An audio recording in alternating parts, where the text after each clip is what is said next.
Good morning students, welcome to the Sheba group of school online class.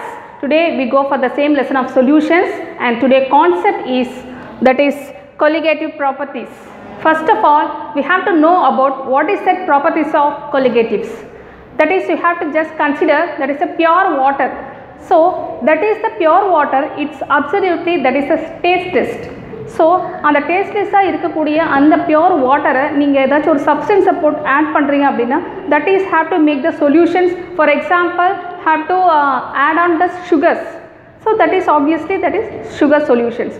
So in this concept have to explain for do not depend on the chemical nature of the solute but depends only on the number of solute particles.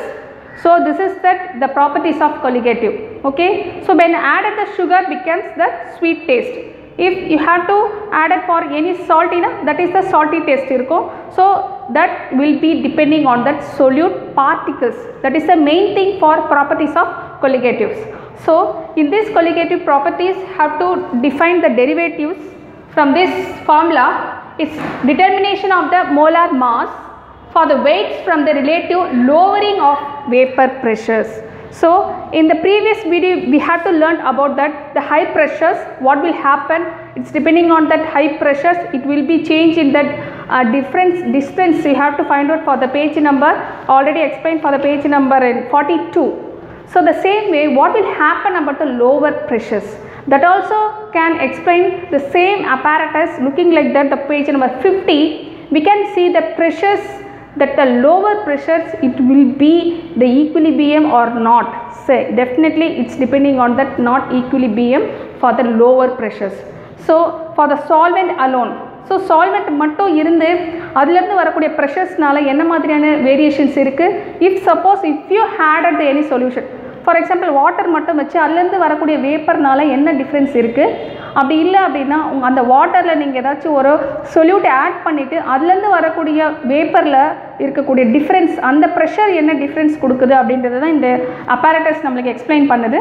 So அதுலேருந்து நீங்கள் தெரிஞ்சுக்கலாம் உங்களுக்கு அந்த ப்ரெஷர்ஸில் வரக்கூடிய டிஃப்ரென்ஸை வச்சு நம்ம என்ன explain பண்ணிக்கிறோம், ஐ மீன் என்ன அண்டர்ஸ்டாண்ட் பண்ணிக்கிறோம் அப்படின்னா கண்டிப்பாக அதில் டிஃப்ரென்ஸ் இருக்குது ப்ரெஷர்ஸில். ஏன்னா நீங்கள் சொல்யூட் ஆட் பண்ணிட்டா ஒரு மாதிரியான ஒரு ப்ரெஷர்ஸ் இருக்குது, அதே மாதிரி சொல்யூஷன்ஸில் நீங்கள் அந்த சொல்யூட் ஆட் பண்ணாமல் ஜஸ்ட் சால்வெண்ட்டை மட்டும் வச்சுருந்தீங்கன்னா அதுலேருந்து வரக்கூடிய வேப்பர்ஸில் இருக்கக்கூடிய ப்ரெஷர்ஸில் இருக்கக்கூடிய டிஃப்ரென்ஸை நம்மளால் கண்டிப்பாக பார்க்க முடியும். So that is the main thing for measuring the relative lowering vapour pressures. Okay, from the equations that is pressure it's pure solvent, it's minus the solutions of the pressures, it's divided by P naught solvent is equal to XB, that is the molar mass of the second components. For the components for XB, NB by NA plus NB, if NB is not considered as the solvent of the solutions, we can write NB by NA. So NA we can write also for that WA by MA. So what is that WA and what is that MA? So that is have to mention here for the MB, that is MA or MB for the molar mass, and this is weight of the solvent. Okay, so weight mention பண்ணுறதுக்காக W அப்படின்னும் molar மாஸை mention பண்ணுறதுக்காக M அப்படின்னு நம்ம இங்கே எழுதியிருக்கோம். So NAவை நம்ம WA by MA அப்படின்னு நம்ம ப்ரெசென்ட் பண்ணுறோம் அப்படின்னா ஸோ நம்மளுக்கு கிடைக்கக்கூடிய ரிசல்ட்ஸ் என்ன அப்படின்றத நம்ம செகண்ட்ஸ் பார்ப்போம். த same way for NB for the second components WB by MB. So we can write that the values in the from this formula for XB is equal to WB by MB divided by WA by MA. So this is the main concept of the colligative properties. And relative lowering of vapor pressures. So what will happen when we have to write also we can W into WB into MA divided by WA into MB.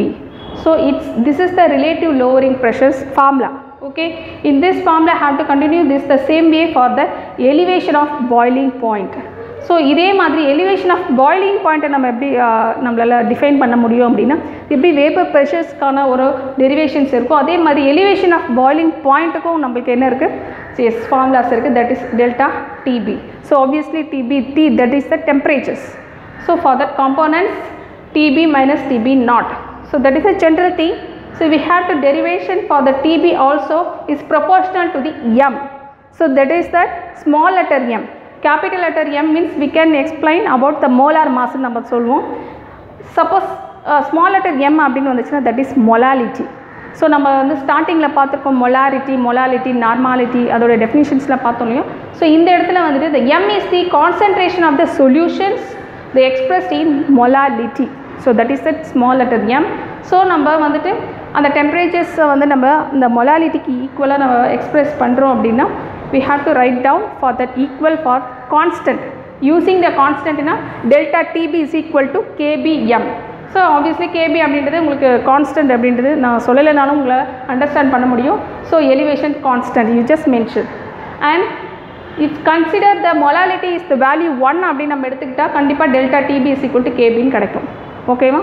So this is the steps and கேபியை நம்ம find out பண்ணணும் அப்படின்னா we can also write that the RT square m solvent divided by delta H vaporization நம்மளால் present பண்ண முடியும். From this the previous concept இருந்து நம்ம எழுதுறோம். ஓகேவா? So depression in freezing point. So நம்ம எப்படி பாயிலிங் பாயிண்ட்டை நம்ம ப்ரெசென்ட் பண்ணமோ அதே மாதிரி தான் ஃப்ரீசிங் பாயிண்ட்டுக்கும். So it's not any changes about that the formula. So same way DP.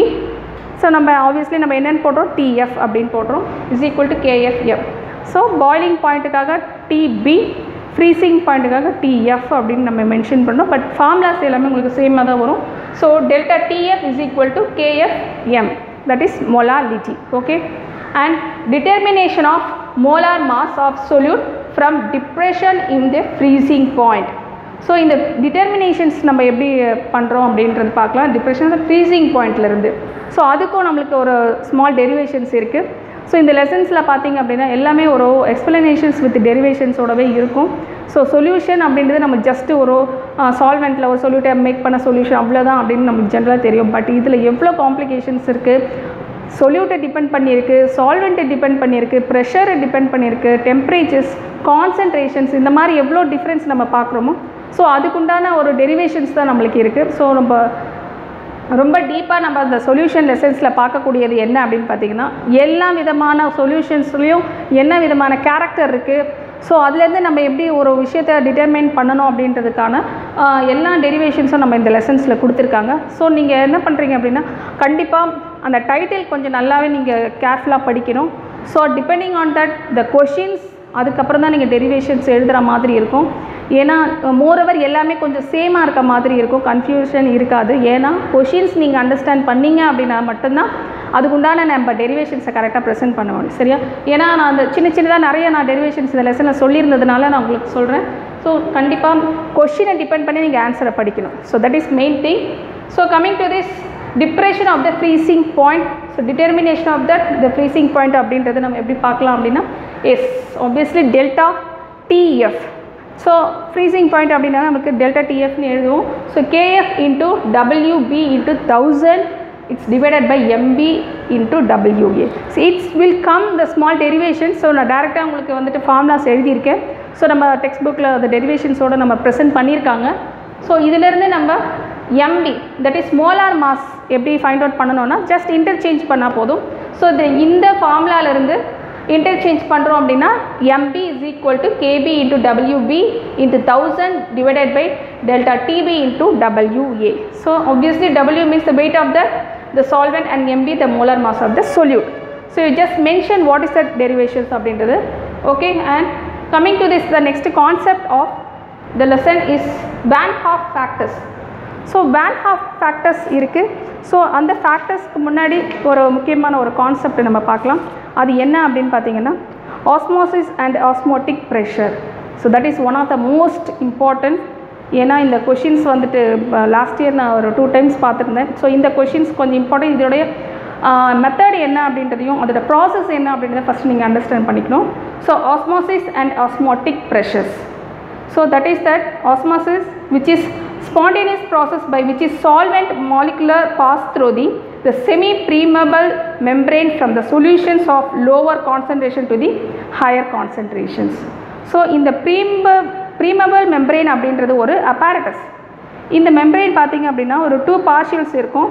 இது சிம்பிள் apparatus தான். உங்களுக்கு இதில் ஒரு இம்பார்ட்டன்ட் திங்ஸ் இருக்குது. என்ன அப்படின்னா ஒரு 2 apparatus வந்து லுக்கிங் லைக் வெரி சிம்பிள். அதில் பார்த்திங்கன்னா ஒரு ஸ்மால் ஹோல் இருக்கும். அதில் வந்துட்டு செமி ப்ரீமபிள் அப்படி சொல்கிறாங்க இல்லையா, அந்த ப்ரீமபிள் அப்படின்றது என்ன அப்படின்னா ஒரு ஸ்மால் ஹோல் இருக்கும், அதில் 2 கான்சன்ட்ரேட்டட் உள்ள சொல்யூஷன்ஸ் இருக்கும். ஒன்றில் வந்துட்டு லோவர் கான்சன்ட்ரேஷன்ஸ் இருக்கும், ஒரு பார்ஷியலில் வந்துட்டு ஹையர் கான்சன்ட்ரேஷனில் சொல்யூஷன் இருக்கும். ஒன்ஸ் அந்த ப்ரீமபிளில் நீங்கள் வந்துட்டு அலோவ் பண்ண நீங்கள் ஸ்டார்ட் பண்ணுறீங்க அப்படின்னா லோ லெவல்லேருந்து ஹை லெவலுக்கு மட்டும்தான் அலோவ் பண்ணுற மாதிரியான ஒரு கான்செப்டில் தான் அந்த அப்பாரட்டஸே இருக்கும். உங்களுக்கு வந்துட்டு அது இன்ட்ராக்ட் பண்ணுற மாதிரி இருக்காது. ஸோ அப்போது நம்மளுக்கான அந்த கான்சன்ட்ரேஷன் லெவல் வந்துட்டு இன்க்ரீஸ் ஆகுதா டிக்ரீஸ் ஆகுதா அப்படின்றத நம்மளால் ஃபைண்ட் அவுட் பண்ண முடியும். அதே சேம் திங் அதுலேருந்து நம்ம அப்படியே ரிட்டர்ன் கொண்டு வரத்துக்கும் நம்மளால் முடியும். ஸோ அந்த மாதிரியான ஒரு அப்பாரட்டஸ் தான் இது, that is osmosis process. So it's depending on that low level concentration வந்து ஹை லெவல் கான்சன்ட்ரேஷன் போகக்கூடிய அந்த ப்ராசஸ் இருக்கு இல்லையா, that is that osmosis process. Okay, it's depending அது ப்ரெஷர்னால மட்டும்தான் இது கண்டிப்பாக இது செய்ய முடியும். ஸோ ஆஸ்மாட்டிக் ப்ரெஷர் அப்படின்றது இதை தான் எக்ஸ்பிளைன் பண்ணுது. So at that equilibrium the rate of the movement the solvent molecules on both direction are equal.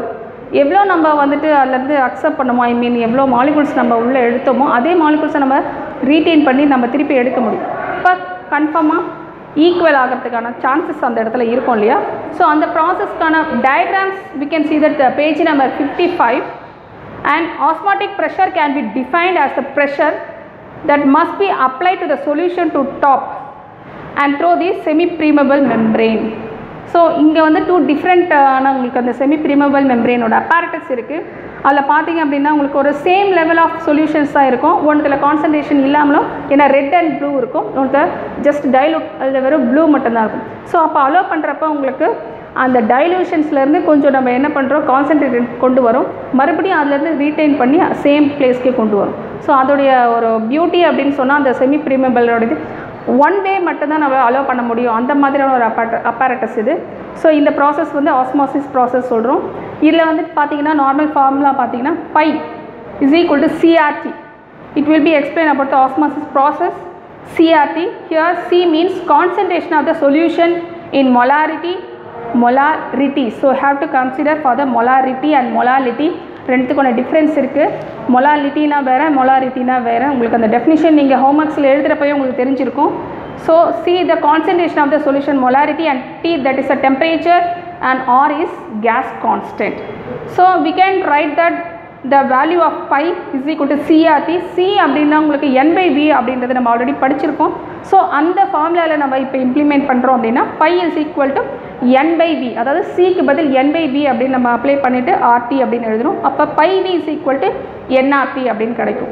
So ஃபைனலாக நம்மளால் கிடைக்கக்கூடிய அந்த ஃபார்முலா என்ன அப்படின்னு பார்த்தீங்கன்னா pi V is equal to NRT. It's looking like the ideal case formulas மாதிரி இருக்கும்.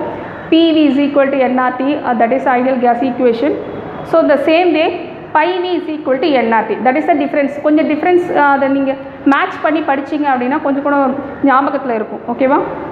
So MB for molar mass of the solute we can write WV/V is equal to RT pi. So இந்த derivations just நான் read out பண்ணியிருக்கேன். நீங்கள் வந்துட்டு page number 56 நீங்கள் பார்த்தீங்கன்னா உங்களுக்கு அது ஹோம்ஒர்க்ஸ் நீங்கள் எழுதுகிறப்போ கொஞ்சம் நல்லாவே உங்களுக்கு அண்டர்ஸ்டாண்ட் ஆகும். சரியா? ஸோ இதில் இருக்கக்கூடிய காம்போனன்ட்ஸோடைய அந்த அப்ரிவேஷன்ஸ் உங்களுக்கு தெரிஞ்சிருக்கணும், அந்த டெரிவேஷன்ஸோட மீனிங்ஸ் உங்களுக்கு புரிஞ்சிருக்கணும், கான்செப்ட் மெயினாக தெரிஞ்சிருக்கணும். ஸோ அதை வச்சு உங்களால் நீங்களாக அதை டெரிவேஷன்ஸ் எழுதுறதுக்கு நீங்கள் ப்ராக்டிஸ் ஆகிடுவீங்க. ஓகேவா? The same way for that isotonic solution. இப்போ ஆஸ்மாசிஸ் சொல்யூஷன்ஸ் நம்ம பார்த்தோம் இல்லையா, it's depending on the pressure. So isotonic solution இருக்குது. அதில் வந்து பார்த்தீங்கன்னா hypotonic solution, isotonic solution, hypertonic solutions. It's all will happen through the semi permeable apparatus. அப்படின்னா ஒரே டைரக்ஷன்ஸில் ஐ மீன் லோ லெவல்லேருந்து ஹை லெவலுக்கு நம்ம பாஸ் அவுட் பண்ண முடியும் அப்படின்னு நான் சொன்னேன் இல்லையா. ஸோ இந்த டைரக்ஷனை டிபெண்ட் பண்ணி தான் இந்த ஹைப்பர், ஹைசோ, ஐ மீன் ஹைப்போ இதெல்லாம் இருக்குது. எப்படின்னு நான் சொல்கிறேன். எஸ், ஹைப்போடோனிக் அப்படின்றது வந்து பார்த்தீங்கன்னா உங்களுக்கு அந்த டயக்ராம்ஸில் உங்களுக்கு டைரெக்ஷனோடு கொடுத்துருப்பாங்க. ஸோ கான்சன்ட்ரேட்டட்லேருந்து உங்களுக்கு அந்த H2Oக்கு வந்துட்டு ஒரே டைரக்ஷன்ஸில் உங்களுக்கு பாஸ் ஆகும். ஐசோடோனிக் வந்துட்டு போத் டைரக்ஷன்ஸில் ஹேப்பன் இருக்கும் அப்படின்றதுனால ஐசோடோனிக். ஐசோ அப்படின்னாலே 2 அப்படின்னு அர்த்தம், டபுள்னு அர்த்தம். ஸோ அந்த கொஷின்லேயே இருக்கும். அப்போ 2 டைரக்ஷன்லேயும் இது நடக்கும். ஸோ லோவிலேருந்து ஹை லெவல் இது லோ ரெண்டுத்துக்குமே ஒன்று டிரான்சாக்ஷன் இருக்கும். ஸோ அதனால் அது ஐசோடோனிக் கேட்டகரியில். ஹைப்பர்டோனிக் அப்படின்றது ஹைலேருந்து லோ போகிறது, அது அப்படி டைரக்ட் ஆப்போசிட்டாக இருக்கும். இப்போ எப்படி லோலேருந்து ஹை போனால் ஆஸ்மாசிஸ் சொல்கிறோமோ அதே மாதிரி ஹைலேருந்து லோக்கு போனீங்கன்னா that is hypertonic solution. So அந்த கான்செப்ட் அவ்வளோதான் உங்களுக்கு. ஐசோடோனிக் அப்படின்றது எஸ் ஆப்வியஸ்லி டூ டைரக்ஷன்ஸ்லேயும் உங்களுக்கு அது இன்ட்ராக்ட்ஸ் வரும். That is the two solution having the same osmotic pressure given temperature is called isotonic solutions. ஸோ இந்த சிம்பிளாக நம்ம ஒரு எக்ஸ்ப்ளனேஷன் சொல்லணும்னா நம்ம இந்த ஒரு 2 மார்க்ஸில் கேட்டாங்கன்னா நம்ம ஜஸ்ட் ஸ்மாலாக ஒரு 2 லைன் சொல்லலாம். சப்போஸ் 3 or 5 மார்க்ஸில் கேட்டாங்கன்னா டயக்ராம்ஸோட நீங்கள் எக்ஸ்பிளைன் பண்ணுற மாதிரி இருக்கும். ஓகேவா? So same way for reverse osmosis that is denotations by RO. இதை நம்ம எப்படி சொல்லலாம்? the pure water moves from the solution side to the solvent side. So just listen carefully. Water, that is pure water, moves from solution side to solvent side க்கு வருது. In this process is called reverse. ஏன்னா normal ப்ராசஸோட ரிவர்ஸில் நடக்குது அப்படின்னா நார்மலாக நம்ம osmosis process தெரிஞ்சிச்சுன்னா அப்படியே ரிவர்ஸில் எழுதுனீங்கன்னா தட் இஸ் ரிவர்ஸ். ஸோ இது வந்து நம்ம சொல்லணும்னு அவசியம் இல்லை, நம்மளுக்கு இது அண்டர்ஸ்டுட்டான ஒரு விஷயந்தான். So same way for the reverse osmosis in water அந்த டயக்ராம்ஸில் நம்மளுக்கு கொடுத்துருக்காங்க. ஸோ ஹவு வில் ஹேப்பன் அப்படின்னு சொல்லிட்டு. ஓகே ஸ்டூடெண்ட்ஸ், அதுக்கப்புறம் நம்ம பார்த்திங்கன்னா ஒரு லாஸ்ட் கான்செப்டாக இந்த சொல்யூஷன் லெசன் என்ன இருக்குது அப்படின்னா அப்நார்மல் மோலார் மாஸ் அப்படின்னு இருக்குது. அப்நார்மல் மோலார் மாஸ்னால் என்ன? That is that the important thing for the method, the assumed solution is very dilute and there is no dissociation or association. நல்ல டைலூஷன்ஸில் இருக்கும், அந்த டிசோசியேஷனும் நடக்காது, அசோசியேஷன், ஏன்னா அதில் சொல்யூட்டே அவ்வளோ இருக்காது. அப்போ நீங்கள் எதுக்குமே ஃபைண்ட் அவுட் பண்ணுறதுக்கான ஒரு யூஸ்லெஸ்ஸான ஒரு சொல்யூஷன் அப்படின்னு சொல்லலாம். ப்ளைனாக சொல்லணும்னா அதில் நீங்கள் எதுவுமே ஃபைண்ட் அவுட் பண்ண முடியாது மோலார் மாஸ். அப்போது அதை நீங்கள் என்ன கன்சிடர் பண்ணலாம்? எஸ், அப்நார்மல் மோலார் மாஸ் ஆன சொல்யூஷனை நம்ம அதை கன்சிடர் பண்ணலாம். ஓகேவா? That's depending on the solute. The same way for Van Hoff factors. So last way for the Van Hoff factors, that is I. இப்போ நம்ம பார்த்துருந்தோம் உங்களுக்கு வந்துட்டு pi, that is that intimations for what? Yes, பையோடைய values நான் இப்போ actually நான் எழுத்துல உங்களுக்கு ரீட் அவுட் பண்ணியிருந்தேன். So pi V is equal to nRT அப்படின்னு நம்ம பார்த்தோம் இல்லையா? அதே மாதிரி அந்த டினோஷன்ஸ் நீங்கள் தெரிஞ்சுக்கணும். அந்த ஆஸ்மாசிஸ் மாதிரியே வேன் ஹாஃப்க்கும் உங்களுக்கு அந்த டினோஷன்ஸ் இருக்குது. That is I, that is equal to normal molar mass is divided by observed molar mass. Normal molar மாஸ்னால் நம்ம ஆல்ரெடி நமக்கு கொடுக்கக்கூடியது, அப்சர்வ்டுனா நம்ம ஃபைண்ட் அவுட் பண்ணது. ஸோ இது ரெண்டுத்துக்கும் உள்ள அந்த ரேஷியோ தான் நம்ம என்னன்னு சொல்கிறோம்? வேன் ஹாஃப் ஃபேக்டர்ஸ் அப்படின்னு சொல்கிறோம். So that is that main thing for இதோட ஃபேக்டர்ஸில் பார்த்தீங்க அப்படின்னா இந்த கம்பேரிஷன்ஸ் வித் ஆஸ்மாசிஸ். ஸோ இதோட கம்பேர் பண்ணுறாங்க அப்படின்னா அதோடைய வேல்யூ நம்ம எப்படி ப்ரெசென்ட் பண்ணலான்னு பாருங்கள். Pi is equal to I W by V. So W the weight of the solute and volume of the solute, it's RT by M, that is molar mass of solute அப்படின்னு சொல்கிறாங்க. So அந்த கம்பேரிஷனில் வர main formulas உங்களுக்கு தெரிஞ்சிருக்கணும். So டெரிவேஷன்ஸ்க்கு முன்னாடி இந்த main formulas நீங்கள் எழுதி ப்ராக்டிஸ் பண்ணுங்கள். So this is that main thing for the solution lesson concept. And I hope you understand about all the concepts from the beginning of the 9th solution lesson, and obviously have to follow that homeworks also for the proper time. Okay students, thank you.